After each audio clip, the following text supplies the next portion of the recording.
Students, আজকে তোমাদের রাখি ম্যাম চলে এসেছে একটা ভীষণ গুরুত্বপূর্ণ বিষয় নিয়ে তোমাদের সাথে কিছু ইনফরমেশন শেয়ার করতে।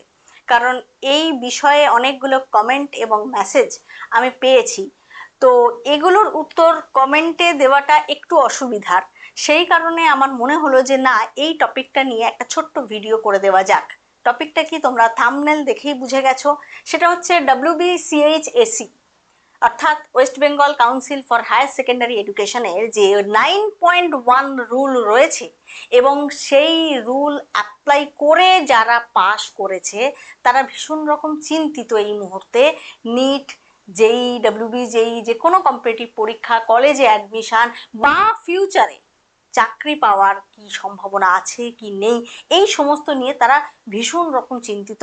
আমার কাছে এই ধরনের মেসেজ এসেছে, কমেন্ট এসেছে যে এখানে জীবন মরণ সমস্যা, ম্যাম আপনি প্লিজ বলুন।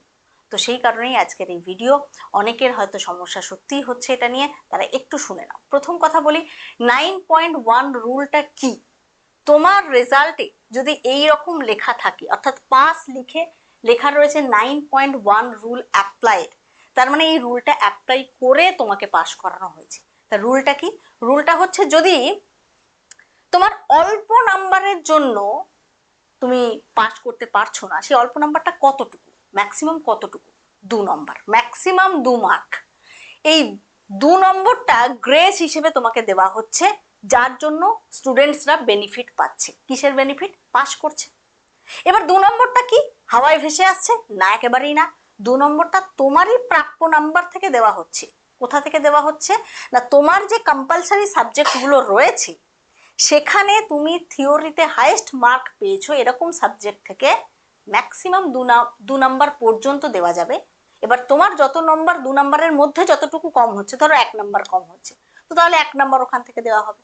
ম্যাক্সিমাম 2 নাম্বার, ওখান থেকে সেই 2 নাম্বারটা তোমাকে গ্রেস দিয়ে তোমাকে পাস করানো হচ্ছে। এবং যদি এইভাবে কেউ পাস করে থাকে তাহলে তার রেজাল্টে স্ট্যাটাসে লেখা থাকছে পাস, পাশের পাশে লেখা থাকছে যে 9.1 রুল অ্যাপ্লাইড, অর্থাৎ এটা অ্যাপ্লাই করে পাস করানো হয়েছে।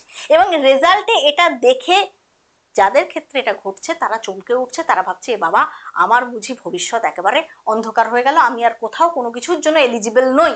কিন্তু সেটা একেবারেই নয়, এটা কোনো অযৌক্তিক কোনো কিছু জিনিস নয়। এটা WBCHSE কাউন্সিলের ভ্যালিড রুল মেনে তোমাকে পাস করানো হয়েছে এবং এটা নিয়ম মেনেই করা হয়েছে। তাই এটা কখনোই তোমার ক্ষেত্রে ভবিষ্যতে কোনো সমস্যা তৈরি করবে না। যারা যারা ভাবছো যে এটার জন্য তোমার অনেক সমস্যা হয়ে যাবে ইন ফিউচার, সেটা চাকরি ক্ষেত্রে হতে পারে, সেটা কলেজ অ্যাডমিশন ক্ষেত্রে হতে পারে, রাতের ঘুম উড়ে গেছে এটা ভেবে ভেবে, তো তাদেরকে বলবো না, এত প্যানিক করো না, এত টেনশন করো না। সেটা নয়, নিয়ম মেনে পাস হয়েছে এবং এটাকেই আমরা 9.1 রুল বলছি। এবার চলে আসি যে রুলটা সম্পর্কে জানা হয়েছে, রুলটা অ্যাপ্লাই হলে যে সেরকম কোনো সমস্যাই নেই সেটা বলে দিয়েছি। এবার তাহলে সমস্যা কিছু কি আছে? সেরকম নেই বলছেন।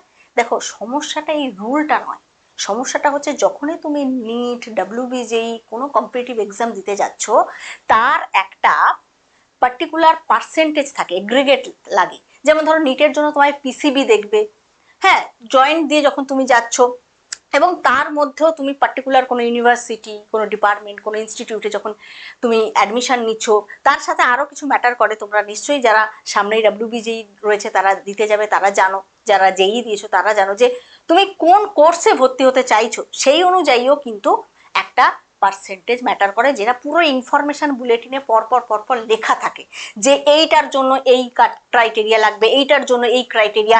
এমনকি তোমাকে ইউনিভার্সিটি হিসেবেও সেখানে লেখা থাকে যে ক্যালকাটা ইউনিভার্সিটি, যাদবপুর ইউনিভার্সিটি ইত্যাদি ইত্যাদি, এখানে এটার জন্য এই ক্রাইটেরিয়া লাগছে। কোথাও 60%, কোথাও 55%, কোথাও 45%, এবং তার মধ্যেও আবার ক্যাটাগরি ওয়াইজ ভ্যারি করে, জেনারেল, SC ST ইত্যাদি ইত্যাদি।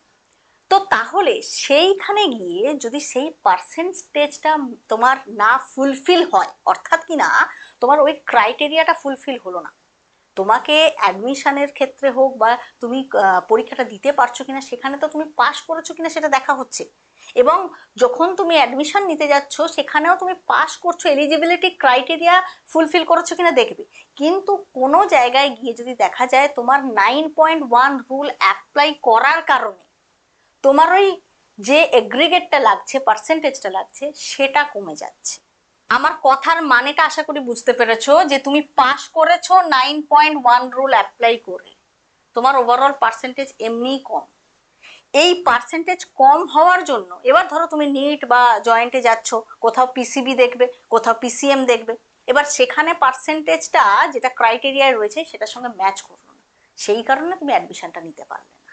ঠিক আছে, কিন্তু এইটার কারণে তোমার রিজেকশন হয়ে যাচ্ছে বা এইটার কারণে তোমাকে অ্যাডমিশন করানো যাচ্ছে না, এটা কিন্তু কোনো সমস্যা নয়। তাই যাদের রেজাল্টে এটা রয়েছে তারা প্লিজ এটা নিয়ে টেনশন করো না।